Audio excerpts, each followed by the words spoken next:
各位好啊，歡迎嚟到最愛出能買飛佛照顧頻道，我係小明。今日過咗嚟深圳坂田呢邊咧探兩個朋友，咁有個朋友咧提議食一間火鍋餐廳，咁佢哋主打用白貝做湯底嘅，就係呢間啦，老城鮮貝貝煲火鍋。望過佢哋大眾點評啲套餐啦，咁2人餐咧都係10200蚊嘅啫。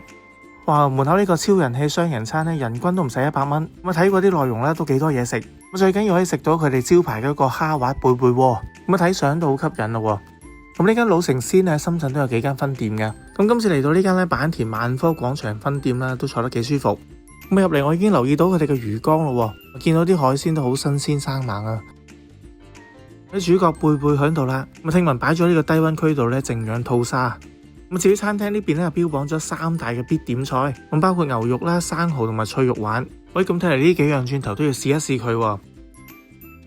今日我哋3個人過嚟啦，大眾點評嘅套餐咧未必啱我哋想食嘅嘢，所以今日咧我哋選擇單點。咁睇佢哋 menu 都幾豐富嘅，原來點菜有步驟嘅。第一步先揀咗個鍋底先啦。咁呢個蝦滑貝貝鍋嘅賣相咧非常之吸引啦，咁當然一定要點啦。咁有分細中大份嘅，咁順便揀埋鍋底嘅味道啦。咁當然亦都有啲咧冇蝦滑嘅貝貝煲鍋底咧俾大家揀。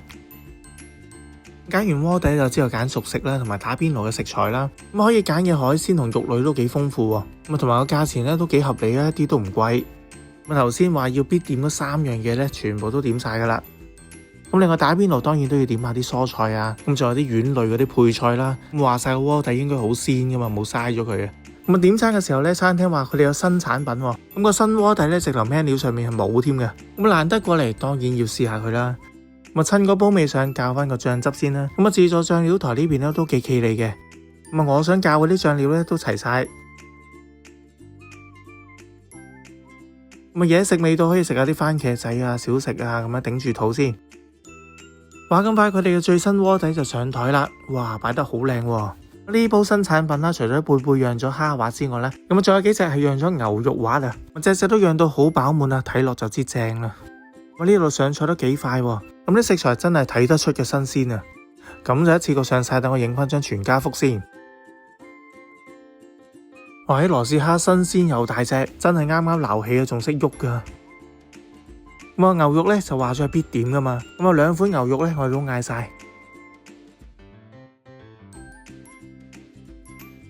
咁另外仲有脆肉丸，咁我都及到師傅係新鮮現切嘅。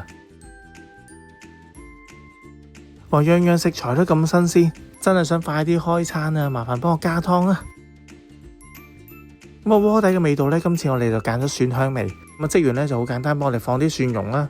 咁鍋底咁多貝貝，咁可以想象到個湯底有幾鮮啊！而家放乜落去烚都好味噶啦。原來呢間老城鮮除咗打邊爐之外呢，仲有啲熱菜小食添嘅。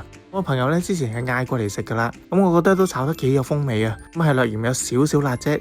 咁同埋份量咧，佢都算俾得幾多嘅。咁唔緊要啦，食唔晒佢哋就打包翻去食啦。反正住咁近。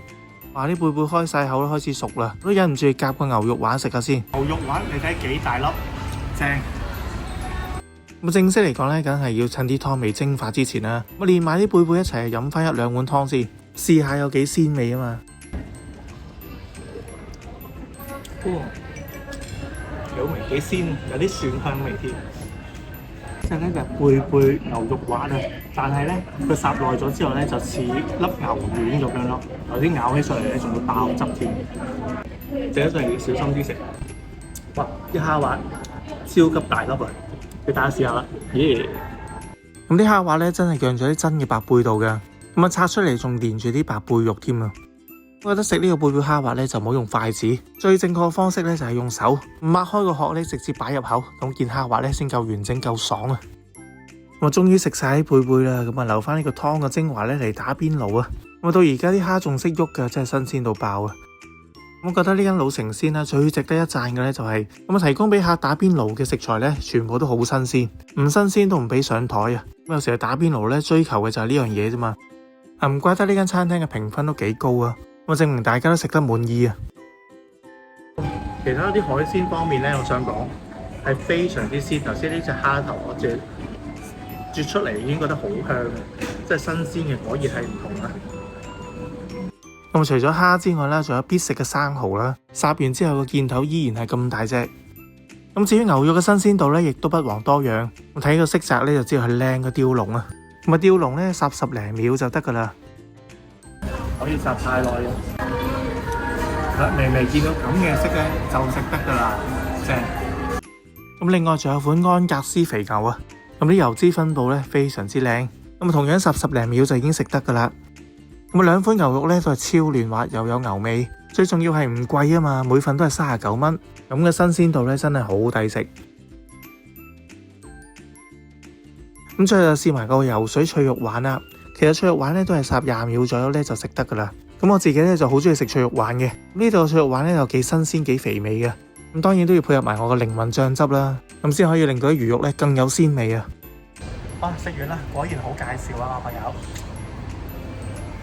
咁今次我哋3個人咧總共消費咗508蚊啊，咁啊單點咧食到好多我哋想食嘅嘢，咁你仲可以大眾點評嗰度咧買代金券嘅，呢個代金券係45蚊代50蚊，即係9折啦。咁啊代金券可以不限量疊加嘅，今餐我哋埋單係大概450蚊左右。咁呢間老城鮮貝貝煲咧，深圳都有幾間分店噶。今次我哋食呢間咧就喺坂田萬科廣場啊。咁如果福田口岸過嚟又唔係好遠，咁可以教下大家點過嚟嘅。咁首先我哋喺福田口岸咧搭10號線啦，搭10個站嚟到五和站。咁然之後五和站轉5號線咧，搭1個站就已經嚟到坂田站噶啦。喺坂田站咧 D 出口一出咧就已經係坂田萬科廣場啦。後尾發覺咧地鐵唔使上嚟都得嘅喎，咁喺地鐵咧向 D 出口嘅方向行咧都有個口咧係連接住商場嘅。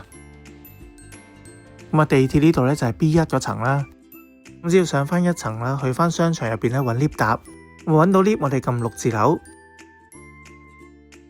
上到嚟好容易揾到我今日介紹嘅呢間老城鮮小海鮮貝貝煲火鍋啊！今集資訊如果對大家有幫助嘅話，就麻煩幫我點讚同分享咯。咁我先有動力再同大家介紹好嘅食店啊！咁今集節目時間係咁多，下次罪案出行再同大家見面，拜拜。